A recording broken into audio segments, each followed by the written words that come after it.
A paz do Senhor Jesus a todos. Nós estamos iniciando mais um programa review aqui da Promessa Vila Medeiros.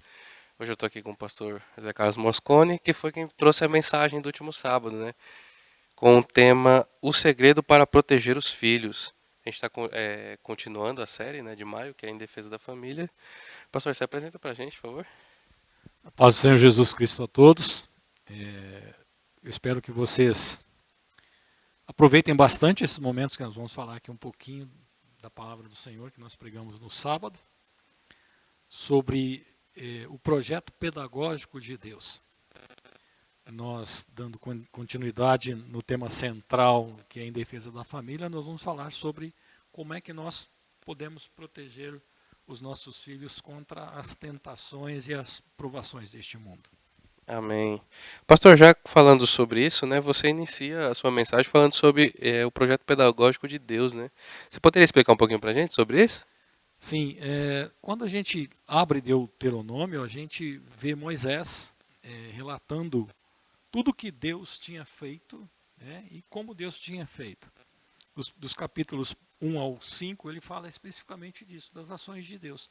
E no 6 em diante, ele começa a orientar o povo de Israel, né, que estava ali diante diante deles, eles estavam em Moabe. Então ele começa a orientar o povo de como eles deveriam seguir daí para frente, como orientar as gerações futuras. Por isso que a gente chama de projeto pedagógico de Deus, né? Um plano de ensino. Moisés estava ensinando ao povo como eles deveriam agir, como é que eles deveriam se portar, porque eles estavam prestes a entrar na Terra Prometida. Mais um tempo e o Josué, que assumiria o lugar de Moisés, os colocaria na Terra Prometida. Então, o que eles fariam daí para frente? Legal. E a gente vê aqui Deuteronômio 6, né, que foi o texto base, Deuteronômio 6 do 1 ao 9. Eu vou ler aqui do 5 ao 7, que vai dizer assim: Amarás o Senhor teu Deus de todo o teu coração, de toda a tua alma e de todas as suas forças. E essas palavras que hoje te ordeno estarão no teu coração. E as intimarás a teus filhos, e delas falarás assentado em tua casa, e andando pelo caminho, e deitando-te e levantando-te. É interessante falar sobre essa questão de Deus estar preparando o povo, né? Deus ele leva muito a sério a questão do ensino, tanto que antes de dar a bênção prometida para eles, né? Deus vai sentar com eles e falar assim, ó, tá chegando o momento. Mas assim, deixa eu ensinar uma coisa para vocês aqui. Vamos rever aqui, né? Que Deuteronômio é a revisão da lei, né? E Deus senta com eles e fala assim, ó, para vocês não errarem depois que vocês entrarem na terra, vamos rever aqui tudo. Vamos. Aí senta, mostra tudo, né? Para eles. E é muito interessante ver a importância que Deus dá para o ensino, né? E falando sobre importância, o senhor, quando você pregou no último sábado, você dividiu a mensagem em 4 temas principais, né? 4 tópicos principais. E o primeiro dele é a importância de ensinar. Pode falar um pouquinho para a gente sobre isso? Sim, eu usei inclusive duas leituras, né? Uma leitura que está em Provérbios 22:6, que diz: ensina o menino no caminho que deve andar e até quando envelhecer não se desviará dele. Se você quer que lá na frente a sua geração futura, o seu filho, o seu aluno saiba quem foi, quem é Deus, você tem que ensinar. Por isso que é importante ensinar para ele. E a outra leitura, outro texto que eu usei, fala do risco, né, de você errar por não conhecer a Escritura, né? Você ser destruído, porque você não conheceu, não foi ensinado na palavra. Então, se você não ensina, você está correndo o risco de perder a sua geração futura, de perder os seus filhos, perder para o mundo. Se você não ensina, a internet vai ensinar. A internet é um bom caminho para coisas, tem coisas boas lá, mas se você usar erroneamente, inadequadamente, você perde. Então, é para isso que é importante ensinar. Preparar a geração futura para que se lembrem quem é Deus e o que Ele fez e possam continuar o projeto de Deus, a fazer o que Deus se agrada. Amém, legal. Falando sobre isso, eu lembro de Neemias e Esdras, né? Que no tempo deles releram o livro da lei, né? Diante do povo. E o pessoal se desesperou porque eles viram que eles estavam fazendo muita coisa contrária ao que a lei de Deus mandava fazer, né? E entra esse desespero neles. Então, assim, a importância de ensinar com relação a isso também é de que quando chegar uma geração lá na frente, né, que a gente estava comentando aqui, não vai ser uma geração que não vai conhecer a palavra de Deus. Aí chega na próxima geração e eles falam assim, ah, mas eu não sabia que não podia fazer isso, eu não sabia que eu precisava fazer isso. E a gente acaba cometendo esse erro se a gente não passa o bastão direito, né? O pessoal lá atrás passou o bastão pra gente e agora é nossa responsabilidade passar pra frente o bastão, né? E eu vou mais além. A palavra de Deus ela veio existir após a travessia do deserto, quando Moisés escreveu o Pentateuco. Até então, as histórias eram contadas de pais para filhos. Então, a importância que os pais davam de ensinar aos seus filhos, desde Adão e Eva, depois passando por Noé, tá entendendo? Então, a importância de Moisés conhecer a história, porque os pais haviam ensinado e as suas gerações anteriores, seus antepassados haviam ensinado, e ele conseguiu passar adiante, ele poder passar adiante. Legal. Fica o questionamento pra gente, né? Quem ensinou Caim e Abel sobre sacrificar para Deus? Sobre devolver para Deus uma parte? Quem ensina Abraão a devolver o dízimo?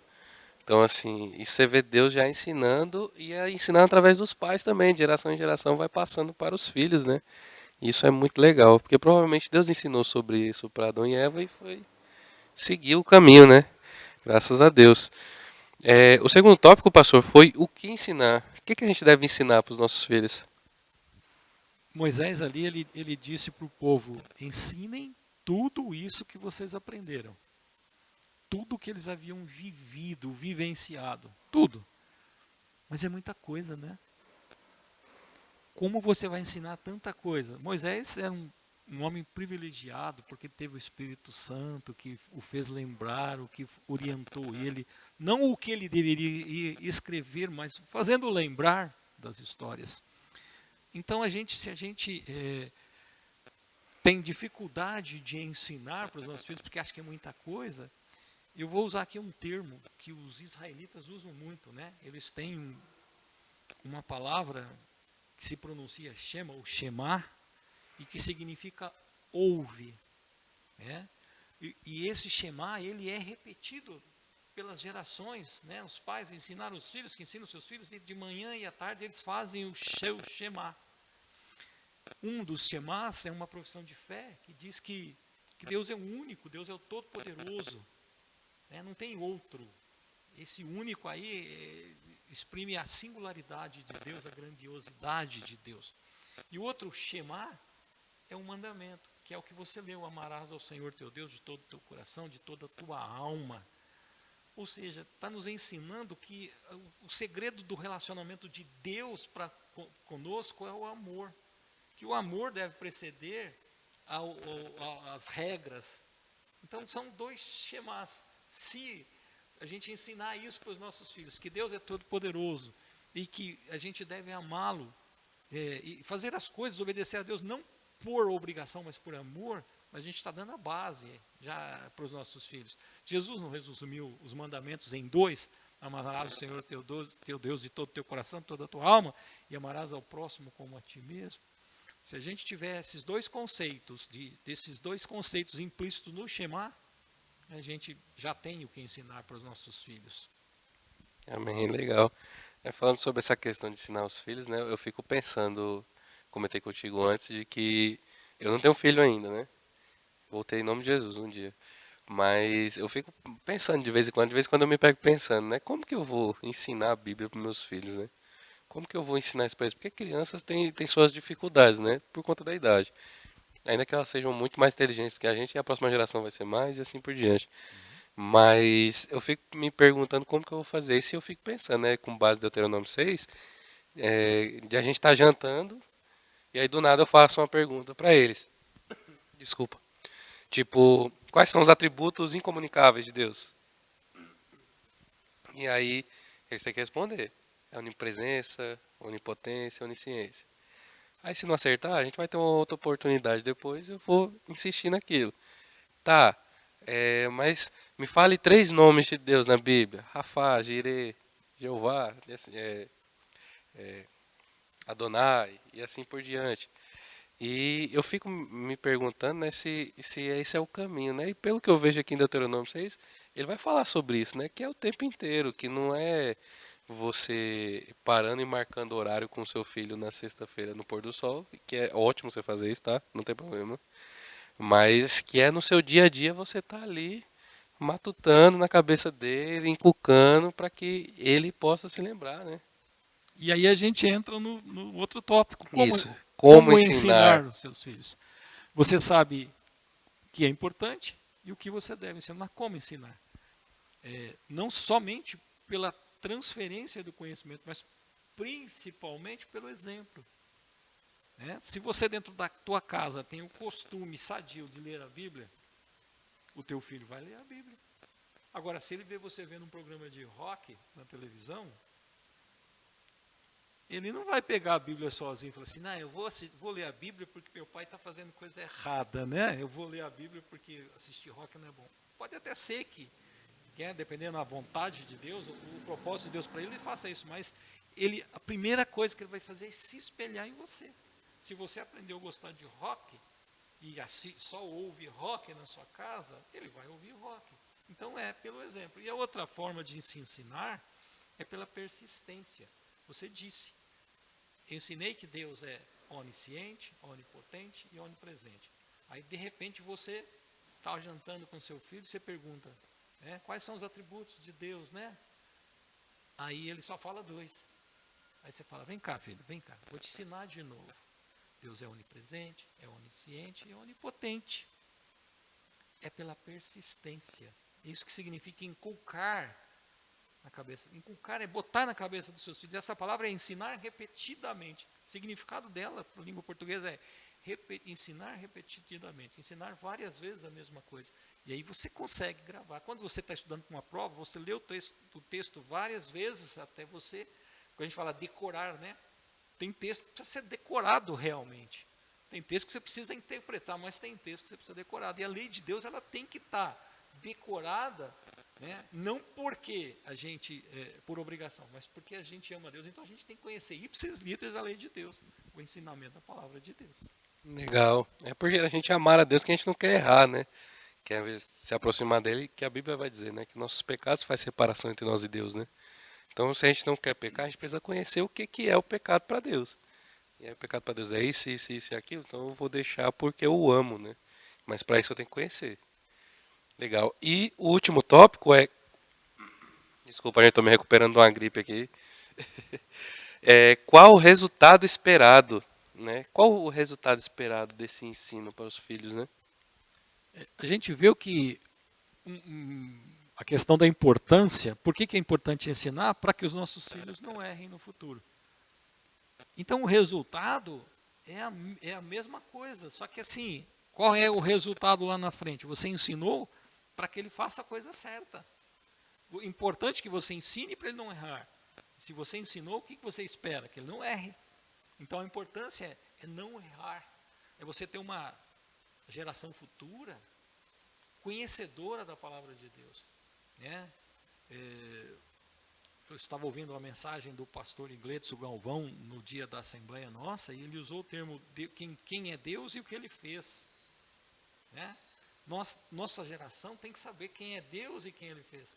Então, se nossa geração souber quem é Deus, que é o Shema, e o que ele fez, todas as grandes coisas, os grandes feitos do Senhor, nós teremos atingido o objetivo do nosso ensinamento. Então, é preparar uma geração, quando a gente fala de geração futura, não é somente os nossos filhos, porque nós não temos responsabilidade só com os nossos filhos, nós temos responsabilidade com os nossos alunos. E aí, você não espere que o MCA vai educar seu filho. Você tem a obrigação de educar seu filho. O MCA te ajuda. Né? Para quem ainda só não um sabe, apoio. é só um apoio. Para quem não sabe, ainda o que é o MCA, é o Ministério de Crianças e Adolescentes da Igreja Adventista da Promessa. Então, a responsabilidade do MCA começa na segunda página, a primeira é sua. A responsabilidade é nossa de educar nossos filhos, ensinar a palavra. Então, o objetivo é os frutos que nós vamos colher lá. Eu não fui formado na Igreja Adventista da Promessa. Eu não fui nem ao menos formado num lar evangélico, né? num lar protestante. Eu fui formado num lar católico. Mas a minha mãe nunca deixou de ensinar para mim os mandamentos. Nunca deixou de ensinar para mim que Deus é bom, o que Deus faz e o que Deus espera da gente. E este ensinamento deu frutos na minha vida. É como se ela dissesse, instrui o menino no caminho que deve andar. E ela me instruiu. E hoje eu fiquei velho, estou ficando velho, né? A gente está ficando velho. E a gente não se esquece dos ensinamentos. Então, na minha vida, o objetivo foi alcançado. Né? O propósito do ensinamento foi alcançado, o resultado foi alcançado. Hoje eu estou um pouco mais próximo de Deus, procurando seguir o alvo, né? Avançando, correndo para atingir o alvo, mas hoje eu estou um pouco mais próximo de Deus como resultado do ensinamento. Alguém te passou o bastão, né? Alguém me passou o bastão. É isso aí. Isso é o discipulado de geração para geração, graças a Deus. Pastor, muito obrigado pela sua participação aqui. Lembrando você que está em casa que esse programa vai ao ar toda quarta-feira às 20 horas. E para a gente encerrar aqui, eu queria pedir para que o senhor orasse por nós, pastor, para que a gente possa ser iluminado, guiado por Deus no ensino para os nossos filhos, para a próxima geração. Amém. Eu também gostaria de agradecer a você que não perdeu um tempinho aí para nos ouvir, mas ganhou esse tempinho. Sempre é bom a gente ouvir orientações. E quando vem da parte de Deus, melhor ainda, né? Nós vamos orar. Curva a sua fronte, aí na sua casa. Principalmente se você tiver com alguma dificuldade aí, estiver enfrentando alguma dificuldade na educação do seu filho, da sua filha, não desista dele não. Não jogue a toalha. Não permita que o inimigo tome conta da sua geração, da sua prole. Antes, diga para o inimigo que ele pertence a Deus. Nós vamos orar agora para que Deus dê essa força para você. Senhor, meu Deus e meu Pai, em nome de nosso Senhor e Salvador Jesus Cristo, eu visito agora, Senhor, como se eu estivesse visitando cada lar, Senhor. Eu entro na sua presença para pedir a sua bênção, Senhor, sobre cada pai, sobre cada mãe que está enfrentando dificuldades, Senhor. Muitos já pensaram em desistir, muitos já pensaram, Senhor, que não há mais jeito. Mas para o Senhor sempre há jeito, Senhor. Por isso eu peço a sua orientação. Peço ao Senhor que o Senhor abençoe, dando forças para essas pessoas continuarem a caminhar. Ajude eles, Senhor, a ensinar. Ajuda eles, Senhor, nesse projeto pedagógico da parte do Senhor. Ajuda eles nesse plano de ensino, Senhor, para que os resultados sejam alcançados, Pai. Para que a sua palavra pregada dê o fruto que se espera dela, Senhor. Que ela atinja o objetivo, Senhor. Senhor, meu Deus, eu coloco nas tuas mãos toda a família temente a Deus, e aqueles ainda que vão conhecer o seu nome, ainda aqueles que vão se achegar a ti, Senhor. Cuida de cada um deles, Senhor, desde a geração, desde a concepção, Senhor. Prepara os caminhos da nossa geração futura, Senhor, para que ela consiga, Senhor, elas consigam enfrentar as adversidades, as tentações e provações que se levantarão contra elas, Pai. Em nome de Jesus eu oro e em nome de Jesus eu agradeço, Senhor. Amém. Amém. Pastor, mais uma vez, muito obrigado pela sua participação. E você que está em casa, compartilhe essa mensagem com alguém. Deixa o seu like aqui. E nós nos vemos na próxima quarta-feira, às 20 horas, se Deus assim permitir. Fiquem com Deus.